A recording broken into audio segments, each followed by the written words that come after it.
Saudara-saudariku yang terkasih dalam Kristus, selamat berjumpa kembali dalam Renungan Harian Katolik di hari Selasa 28 Mei 2024. Pada hari ini kita akan bersama-sama mendengarkan dan merenungkan firman Tuhan dari Injil Markus bab 10 ayat 28 sampai 31. Dalam nama Bapa dan Putra dan Roh Kudus. Amin. Tuhan bersamamu dan bersama rohmu. Inilah Injil Tuhan kita Yesus Kristus menurut Markus. Dimuliakanlah Tuhan.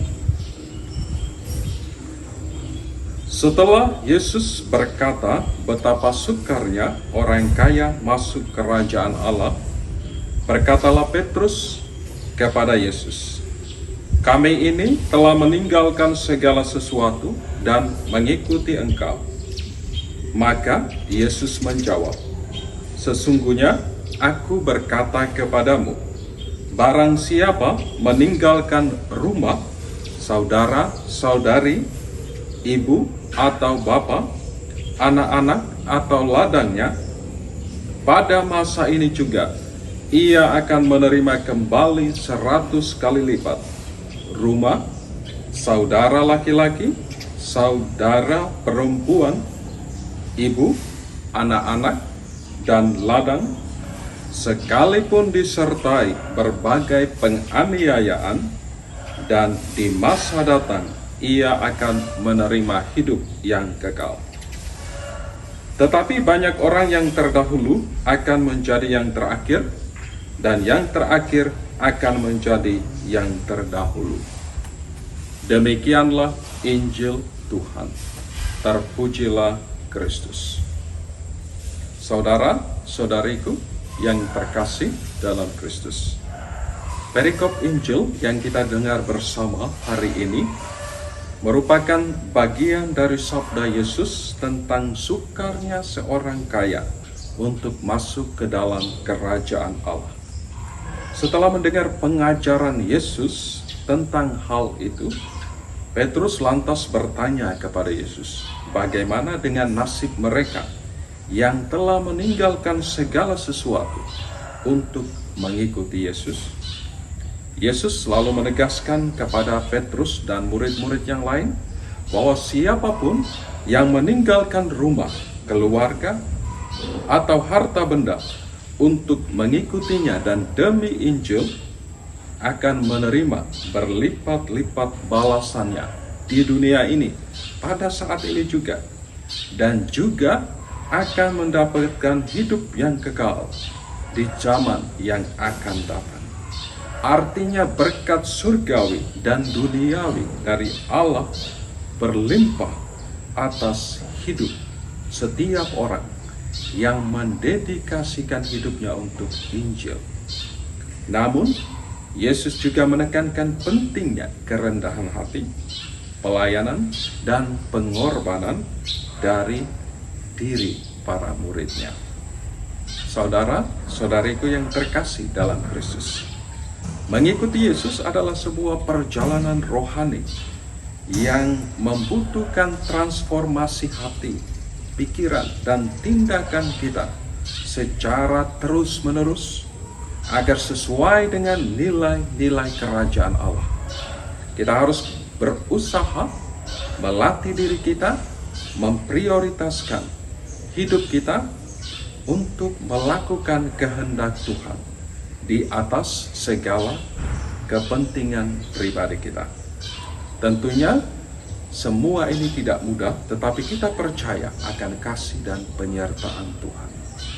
Saudara-saudariku yang terkasih dalam Kristus, melalui perikop Injil yang kita dengar bersama hari ini, saya mengajak kita sekalian untuk secara khusus merenungkan 3 poin refleksi berikut ini. Pertama, Yesus menjanjikan berkat surgawi dan duniawi yang berlimpah untuk kita sekalian, yang berani meninggalkan segala sesuatu dan mengikutinya secara total dan demi Injil. Ini bukan berarti bahwa setiap orang harus secara fisik meninggalkan rumah atau keluarga kita masing-masing, tetapi tentang prioritas dan komitmen kita dalam hidup ini. Hidup setiap kita untuk Tuhan. Ketika kita menempatkan Tuhan di atas segala sesuatu di dalam hidup kita, maka kita pasti menerima berkat berlimpah dari Tuhan sendiri. Dan yang kedua, pesan Tuhan Yesus tentang menjadi yang pertama dengan menjadi yang terakhir, mencerminkan nilai-nilai kerajaan Allah. Di dunia ini kita sering berusaha, bahkan bersaing secara tidak sehat untuk menjadi yang terkemuka, untuk menjadi yang teratas, mendahului yang lain, dan mencari kesenangan diri sendiri. Namun dalam kerajaan Allah, sikap yang paling dihargai, sikap yang paling dibutuhkan Allah adalah bukan untuk ketenaran duniawi, tetapi adalah hati yang mau melayani, hati yang melayani dengan rendah hati, dan hati yang mau mengasihi Allah dan sesama. Yang ketiga, Yesus menjanjikan kehidupan kekal bagi mereka yang mengikutinya dengan setia. Ini adalah kehidupan abadi bersama Allah, di mana tidak ada lagi air mata, penderitaan, ataupun kematian. Janji Tuhan ini tentunya menjadi bagian kita jika kita fokus, kita setia dalam melakukan kehendak-Nya. Saudara-saudariku yang terkasih dalam Kristus, marilah kita bertekun dalam panggilan kita sebagai murid-murid Tuhan dan terus berusaha melakukan kehendak-Nya sebagai wujud nyata investasi setiap pribadi kita untuk kehidupan kekal.